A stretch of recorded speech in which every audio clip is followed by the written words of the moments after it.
નમસ્કાર વિદ્યાર્થી મિત્રો, ફરી એકવાર તમારું સ્વાગત છે અમારી યુટ્યુબ ચેનલમાં. તો મિત્રો, આજે આપણે આ વિડીયોમાં ગુજરાત માધ્યમિક અને ઉચ્ચતર માધ્યમિક બોર્ડ ગાંધીનગર દ્વારા જે મિત્રો કેટલી તારીખ 6/1/2024ના રોજ મિત્રો કયા 6/1/2024ના રોજ જે મિત્રો ધોરણ 7નું મિત્રો હિન્દીનું પેપર લેવાનું છે મિત્રો. કુલ ગુણ રહેશે મિત્રો 25 મિત્રો અહીં 55ની. તો મિત્રો એકમ કસોટી છે મિત્રો, સમય રહેશે 1 કલાક. તો એનો મિત્રો સંપૂર્ણ પેપર સોલ્યુશન લઈને આવી ચૂક્યા છીએ. તો મિત્રો આ એક મોડલ પેપર છે મિત્રો, નમૂના પ્રશ્નપત્ર છે. તમારાની જેવા ક્વેશ્ચન પૂછાઈ શકે મિત્રો, અને મિત્રો ન પણ પૂછાઈ શકે, કારણ કે આમાંથી તમારે ઘણા ક્વેશ્ચન પૂછાઈ પણ શકે અને બાકી આની જેવા ક્વેશ્ચન આવી શકે મિત્રો. તો સારી રીતે મિત્રો પૂરેપૂરું પેપર તમારે જોવાનું રહેશે. તો આપણે શરૂ કરી દઈએ. તો છે નિમ્નલિખિત रिक्त स्थानों की प्राप्ति कीजिए. તો પહેલું છે પઢूंगी लिखूंगी मैं ખાલી જગ્યા करूंगी. તો એમાં આપણો જવાબ શું આવશે? આપણે જોઈએ તો બેટીમાંથી છે મિત્રો, આ પાઠમાંથી લીધેલું છે. પઢूंगी लिखूंगी मैं મહેનત करूंगी, એવી રીતે મિત્રો કહેવામાં આવે છે. શું? મહેનત કરેગી મિત્રો. તો મિત્રો બેટી મહેનત કરેગી મિત્રો, એવી રીતે તમે કહીશો મહેનત કરોગી. પઢूंगी लिखूंगी मैं મહેનત करूंगी. પછી બીજા નંબરનો ક્વેશ્ચન છે ખાલી જગ્યા.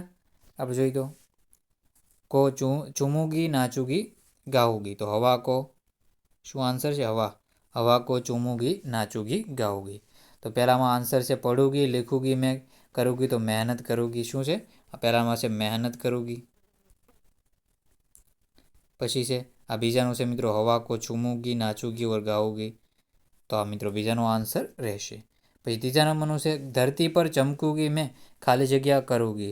તો ધરતી પર ચમકूंगी मैं ખાલી જગ્યા करूंगी, તો ઉજિયારા.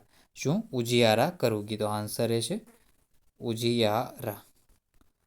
ઉજિયારા करूंगी આન્સર રહેશે. સાહિત્ય તમારાનો આન્સર દેવેન્દ્ર રહેશે આવી રીતે. પછી છે ચોથા નંબરનું सुबह उठते ही पूरी टीम कोच मैनेजर के साथ खाली जगह के तैयार थी. તો ક્યાં? અલ્પાહાર કે તૈયાર થી. અલ્પાહાર એટલે નાસ્તો મિત્રો. શેના માટે? અલ્પાહાર કે તૈયાર થી. તો સાહિત્ય મિત્રો આવી રીતે આન્સર દઈ દેવાનો છે અલ્પાહાર. ધરતી પર ચમકूंगी मैं ઉજિયારા करूंगी. પાંચમા નંબરનું છે हजरत अली राज के खाली जगह की जांच करने गए. તો ખજાને કી જાંચ કરને ગયે. ક્યાં? ખજાને કી જાંચ કરને ગયે. તો આવી રીતે આન્સર તમારે આપી દેવાના રહેશે. સારી રીતે તમારે પ્રેક્ટિસ કરી લેવાની રહેશે આવી રીતે. પછી છે મિત્રો આગળના ક્વેશ્ચન. તો આપણે જોઈએ તો આગળના ક્વેશ્ચન निम्नलिखित प्रश्नों के सही विकल्प चुनकर उत्तर लिखिए. तो એમાં छठा नंबर से बेटी खाली जगह का चांद बनेगी. तो बेटी से खाली जगह का चांद बनेगी. परिवार, समाज, पाठशाला, धरती. परिवार, समाज, पाठशाला के धरती. તેમાં આપણો આન્સર છે ધરતી. તો બેટી ધરતી का चांद बनेगी. કેનું? धरती का चांद बनेगी. सातवां नंबरનું છે जीवन में उन्नति करने के लिए खाली जगह आवश्यक है. तो जीवन में उन्नति करने के लिए खाली जगह आवश्यक है. તો શિક્ષા આવશ્યક છે મિત્રો. શું? શિક્ષા આવશ્યક છે. પછી છે આઠમા નંબરનો ક્વેશ્ચન છે સમારોહ કે મુખ્ય અતિથિ કોણ થે. તો સમારોહ છે મિત્રો એનો મુખ્ય અતિથિ કોણ છે? તો મહાદેવ ગોવિંદ રાનડે એ છે સમારોહ કે મુખ્ય અતિથિ થે. પછી છે નવમા નંબરનો नरेंद्र ने शिवलिंग कितने रुपये में खरीदा था. तो नरेंद्र ने शिवलिंग 2 रुपयों में खरीदा था. कितने रुपयों में? 2 रुपयों में खरीदा था. તો આવી રીતે તમારે સાહિત્ય આન્સર દઈ દેવાનો રહેશે. તો મિત્રો નવમાં આપણે ક્વેશ્ચન જોઈ લીધો. 6, 7, 8, 9નો ક્વેશ્ચન જોઈ લીધો. પછી આપણે આગળ વધી જઈએ. 10મા નંબરનો ક્વેશ્ચન છે जिसके आने की कोई निश्चित तिथि नहीं होते उसे क्या कहते हैं. तो उसे अतिथि कहते हैं. क्या? अतिथि मेहमान कहते हैं. આમાં મિત્રો 2 રૂપિયા નીચે જવાબ પણ આપેલા છે. આ જવાબ પણ સાહિત્ય મિત્રો જોઈ લેવા. આ એના સાચા જવાબ જ નીચે આપેલા છે. તો હું ટીક પણ કરતો જશું જેથી તમને સારી રીતે યાદ રહી જાય. પછી છે निम्नलिखित प्रश्नों के उत्तर एक एक वाक्यों में लिखिए. तो निम्नलिखित प्रश्नों के उत्तर एक एक वाक्यों में लिखिए. तो 11मा नंबरનું છે इस प्रसंग में नरेंद्र में कौन कौन से गुण नजर आते हैं. કયા પ્રસંગમાં? તો आप જોઈએ તો इस प्रसंग में पता चलता है कि नरेंद्र वस्तु की अपेक्षा व्यक्ति को अधिक महत्व देता है. वस्तु की अपेक्षा के व्यक्ति को મિત્રો વસ્તુ કરતાં આપણે જોઈએ તો માણસને વધારે આપણે જોઈએ તો મહત્વ આપે છે. उसकी दृष्टि में मानवता का स्थान सबसे ऊंचा था. 12મા નંબરનો ક્વેશ્ચન છે सफलता के क्या क्या आधार है. તેનો ઉત્તર છે लक्ष्य के प्रति एकाग्रता, अविरत अभ्यास, कठोर परिश्रम और लगन की આપણે जो लगन ही सफलता का आधार है. तो આવી રીતે આન્સર દેવાનો રહેશે. निम्नलिखित प्रश्नों के उत्तर 2-3 वाक्यों में लिखिए. तो 13મા નંબરનું છે राजकाज का काम कैसे कैसे अच्छी तरह से चल सकता है. तो राजकाज का काम આપણે જોઈએ તો શું છે મિત્રો? राजकाज का काम कैसे अच्छी तरह चल सकता है. તેમાં આપણો આન્સર શું રહેશે? हजरत अली राजकाज के लिए काज की मोमबत्ती जलाते थे। अपना काम करने के लिए वो राज की मोमबत्ती बुझाकर अपनी मोमबत्ती जलाते थे।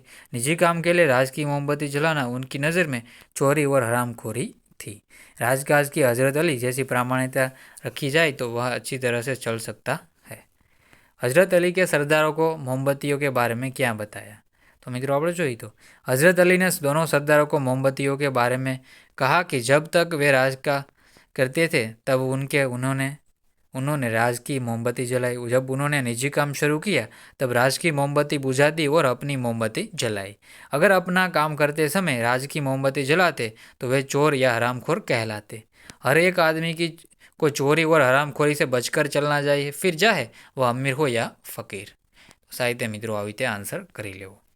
पछी से निम्नलिखित प्रश्नों के उत्तर एक एक वाक्य में लखवानुं छे। बेटी तितली बनकर क्या करना चाहती है? तो बेटी तितली बनकर बागों में घूमेगी और हवा को चूमेगी। वह मस्त होकर नाचेगी और गाएगी। इस तरह तितली बनकर बेटी जीवन की स्वतंत्रता का आनंद लेना चाहती है। बेटी तारा बनकर क्या करेगी? तो बेटी तारा बनकर दूसरों को सहारा देगी। पछी से बेटी अपने पाँव पर कैसे खड़ी होगी? तो बेटी पढ़ लिख कर अपने मेहनत से अपने पाँव पर खड़ी होगी। तो साहित्य आ रीते आंसर करी लेवानो रहेशे। पछी से आना मित्रों 2-3 वाक्य में जवाब आपवाना छे। बेटी पढ़ लिख कर क्या करेगी और बड़े होकर आप क्या बनना चाहते हो और क्यों? तो बन्नेना आंसर तमे साहित्य रीड करी लो। साहित्य तमारे वाँची लेवाना रहेशे। बड़ा होकर अपंगों का डॉक्टर बनना चाहता हूँ। तो पीछे मैं देखता हूँ कि तरह तरह की दुर्घटना के कारण देश में अपंगों की संख्या बढ़ती जा रही है। लाचार अपंग अपना ठीक से इलाज भी नहीं करा सकते। बहुत से अपंगों को भीख मांगकर पेट भरना पड़ता है। तो समाज में अपंगों को कोई सम्मान नहीं देता। वे बेचारे आंसुओं से पीट पीकर जीते हैं। तो आप जो तो आ तुम्हारे कूट पीकर जीते हैं मित्रों। यहाँ आप जीवन में क्या करना चाहते हो? तो मित्रों जीवन में तो आंसर है मैं जीवन में समाज और देश की सेवा करना चाहता हूँ। मैं लोगों को बुरे व्यसनों से छुटकारा दिलाऊंगा। ज्ञाति पाति का भेद मिटाकर सबको समता का पाठ पढ़ाऊंगा, समानता का पाठ पढ़ाऊंगा। देश में बढ़ रही बेईमानी और भ्रष्टाचार मिटाऊंगा। मैं एक आदर्श समाज का निर्माण करना चाहता हूँ। मैं अपने देश की जनता और सुखी बनाना चाहता हूँ। काव्य पंक्ति पूर्ण कीजिए। तो मित्रों आ काव्य पंक्ति पूर्ण करो। तो साहित्य मित्रों तमे जोई लो आंसर। पछी से निम्नलिखित मुहावरे का अर्थ दे के वाक्यों में प्रयोग कीजिए। तो काव्य पंक्ति साहित्य तमारे रीड करी लेवानुं रहेशे। निम्नलिखित मुहावरे का अर्थ देकर वाक्य में प्रयोग कीजिए। तारा बनना तो श्रेष्ठ बनना। शू? तारा बनना तो श्रेष्ठ बनना। वाक्य मैं तारा बनकर अपने माता पिता का सहारा बनूंगा। अपने पाँव पर चलना तो आत्मनिर्भर बनना। हमें अपने पाँव पर चलकर मंजिल तक पहुंचना चाहिए। दंग रह जाना तमारे जाते कदम चूमना जाते करवानुं रहेशे એટલે પ્રેક્ટિસ પણ થઈ જાય। નિમ્નલિખિત શબ્દો के विरुद्धार्थी शब्द लिखिए। तो उजियारा। तो उजियाराનું મિત્રો શું થશે? उजियारा तो अंधेरा, अंधेरा अंधेराया। वाक्य प्रयोग सूर्योदय होते ही चारों ओर उजियारा हो गया। पछी से रात होते ही अंधेरा हो जाता है। रात होते ही अंधेरा हो जाता है। अंधेरा हो जाता है ने उजियारा એટલે કે अंधेरा यारा। અને वाक्य प्रयोग में सूर्योदय होते ही चारों ओर अंधेरा हो जाता है। रात होते ही अंधेरा हो जाता है। भलाई तो बुराई से भलाई तो बुराई। तो वाक्य प्रयोग से दूसरों की भलाई करनी चाहिए और हमें सदा बुराई से बचना चाहिए। शू से भलाई नो मित्रों बुराई। वाक्य प्रयोग दूसरों की भलाई करनी चाहिए और हमें सदा बुराई से बचना चाहिए।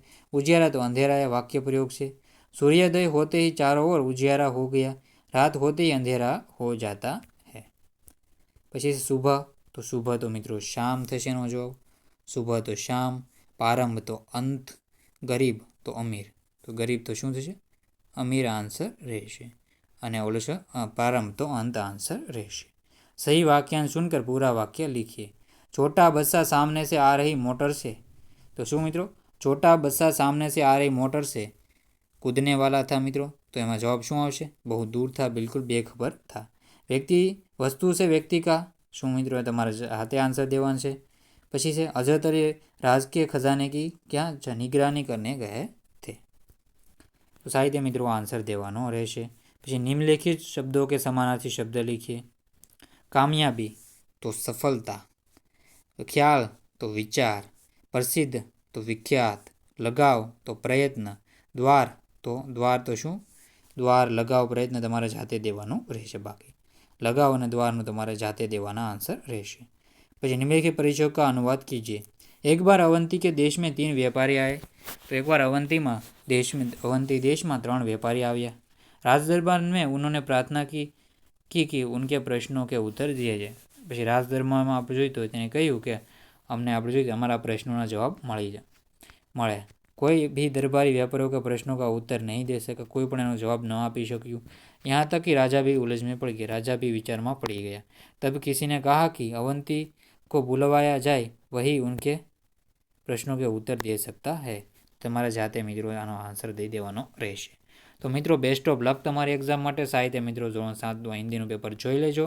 તો મિત્રો વિડીયોનો એન્ડ કરીએ છીએ। જય હિન્દ, જય ભારત।